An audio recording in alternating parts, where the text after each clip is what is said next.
Hi, I'm Linda. I'm a Stampin' Up demonstrator here in Australia, and today I'm going to show you something that I've been asked to do by popular request, and that is how to do the background on this watercoloured card.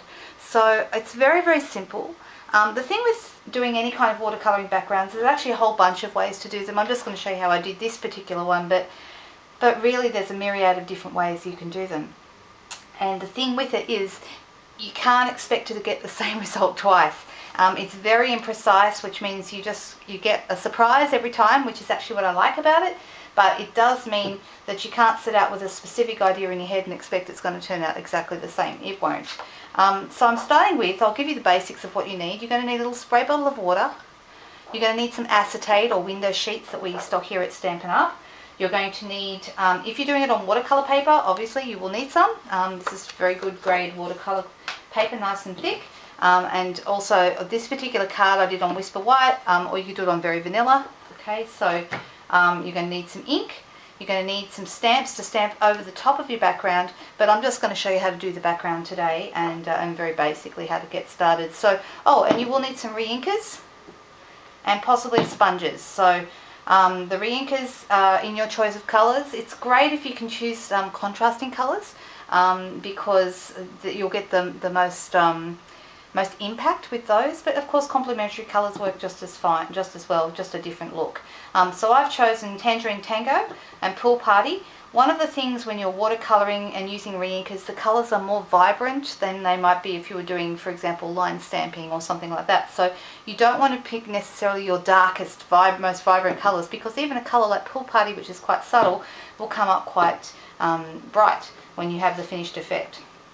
So I'm going to get my piece of acetate and I'm just going to spray water straight onto the surface of the acetate. Okay, fair amount. Okay, the more you put, obviously, the wetter it gets, and the more your colours will run. Okay, so it's kind of trial and error as to how much you want. I just want to be able to see a fair bit of water on the surface of the acetate. I'm just going to lie that down, and you can start with the darkest. I usually start with the lightest colour just as a habit, and I'm going to drip that, just a little dot of that, straight onto the acetate. And you should be able to see that it sort of starts to bleed and move around a little bit. Okay, so I've got 5 drops of that. Then I'm going to go along and I'm going to put in a drop of I just realised too, with the black behind, you really can't see. I might grab a piece of white paper. This one right here, because that'll make it easier for you to see. Okay, there you go, that's better. Look at that. Alright, so much better. Alright, so then a little bit more of the different colours. So I'm using the Tangerine Tango now. Not going to use too much, but see how it runs and bleeds? Okay, and you can see why it would be different every time. Now I could actually go ahead and put my paper straight into this, but if you want to, you can also grab your water pen and just sort of help it bleed around a little bit more. So you don't want to mix your colours too much because they will start to muddy, and you don't want that necessarily, but you just want to help it move a little bit. Okay, you can see it's looking really pretty. Now I'm actually going to go ahead and use a piece of watercolour paper just to show you how that looks. The first time you do it, you get the most vibrant effect. Okay, and the watercolour paper is great at holding it. You just slide your piece of paper straight into the acetate and sort of just make sure it stays there.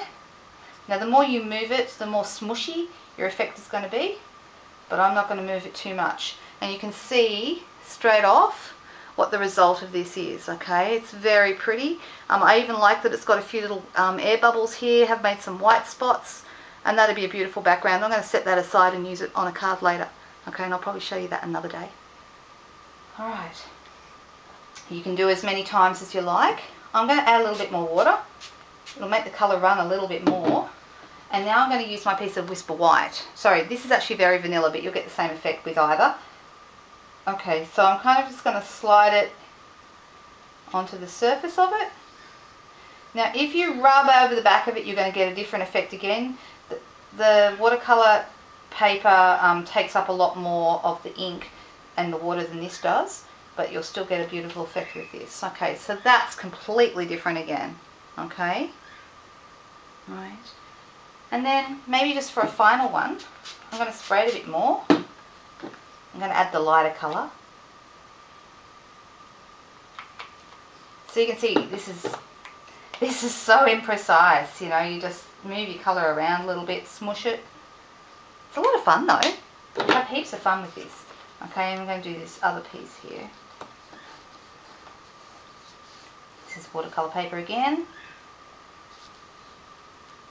Okay, and a completely different look again. Okay, look how the 3 different pieces.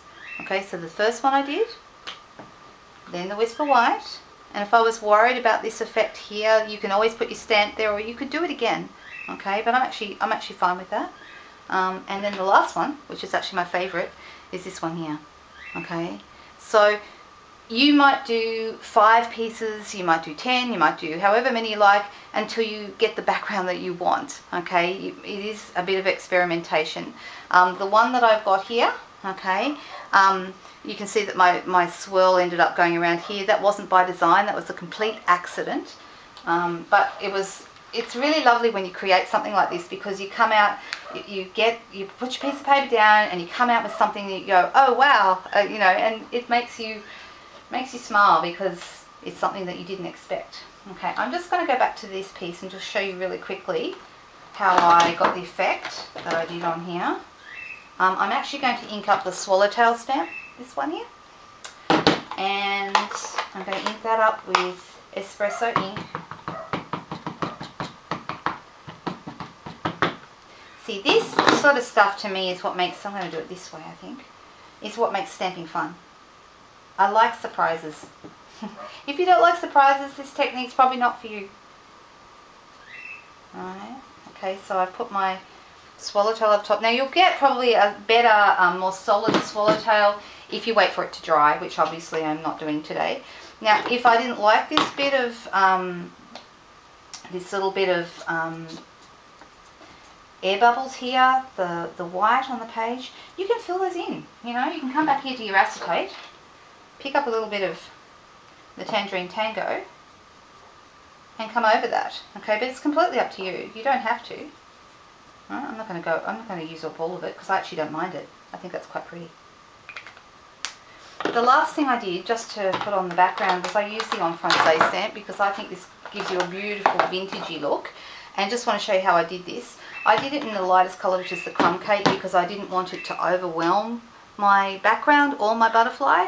So you can just stamp all over this, ink it up like you would normally. But another way of doing this, if you want a really light effect, is to get a sponge or a dauber and go straight into your ink. So I'm going into the crumb cake ink. And then you're actually going to pound that sort of randomly over your background, but not completely. So leave some patches. Okay, and that's going to give me a really light effect. I don't want it to be straight.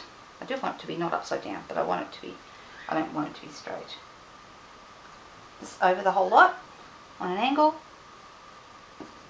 And it's got very, very faint little bit of, you might not even be able to see that in the video. In fact, I could probably do that again and you wouldn't notice too much. But I still like the way it came out. So it's completely up to you how you go about doing this. I'm not going to ink it up properly. I do want a bit more. You can see it's a work in progress. There you go, that's a bit better. It has doubled up a little bit down the bottom, but I actually really like that. So that's a completely different look again, okay? So you can see it's another, same colours, but completely different design. I hope that answers some of the questions. I had so many excuse me, I can't talk properly today. I had so many requests to make a video of how I did this. That's how I did it. It looks completely different to the original, but that's just because you will get a different result every time. I hope you have fun with it. It's a great fun technique. Have fun. See you soon. Bye.